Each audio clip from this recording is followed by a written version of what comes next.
হচ্ছে গ্রামীণ ব্যাংক সংশোধন অধ্যাদেশ।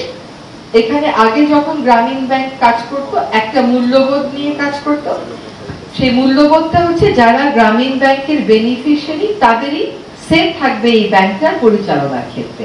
কিন্তু আপনারা জানেন যে বিগত সময়ে আমাদের এখন যিনি আমাদের মাননীয় প্রধান উপদেষ্টা, সেই নোবেল বিজয়ী অর্থনীতিবিদকে রাজনৈতিকভাবে টার্গেট করা হয়েছিল এবং গ্রামীণ ব্যাংকের মালিকানা তার যে দর্শন ছিল যে এটা যারা ঋণটা নেবে সেই বেনিফিশিয়ারির হাতেই থাকবে, সেখান থেকে সরিয়ে সরকারের নিয়ন্ত্রণ অনেকাংশে নিয়ে আসা হয়। আজকে যে অধ্যাদেশটা সংশোধন করা হলো তার মাধ্যমে আগে গ্রামীণ ব্যাংক শুধুমাত্র ভূমিহীনদের জন্য কাজ করত, এখন বিত্তহীনদের একটা সংজ্ঞা সংযোজন করা হয়েছে।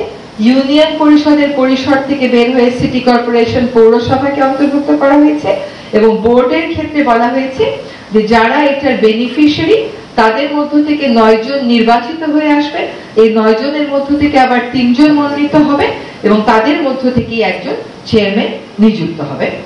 এখানে আরেকটা বিষয় এসে তা হচ্ছে পরিশোধিত মূলধন আগে ছিল সরকার 25% আর যারা বেনিফিশিয়ারি তারা 75%, এখন হয়ে গেছে 10% এবং 90%। মূলত এই ছিল আমাদের আজকে যে সিদ্ধান্তগুলো হয়েছে সেগুলো। আরেকটা কথা একটু বলা দরকার, সেটা হচ্ছে যে গ্রামীণ ব্যাংকের অধ্যাদেশে গ্রামীণ ব্যাংকের জনস্বার্থ সংস্থা ফিনান্সিয়াল রিপোর্টিং অ্যাক্ট যেটা আছে 2015, সেটা অনুযায়ী জনস্বার্থ সংস্থা হিসেবে বিবেচনা করার একটা বিধান আনা হয়েছে। বিশ্বমানের থার্মিক্স রড, সালাম স্টিল থার্মিক্স, দেশের একমাত্র থার্মিক্স রড।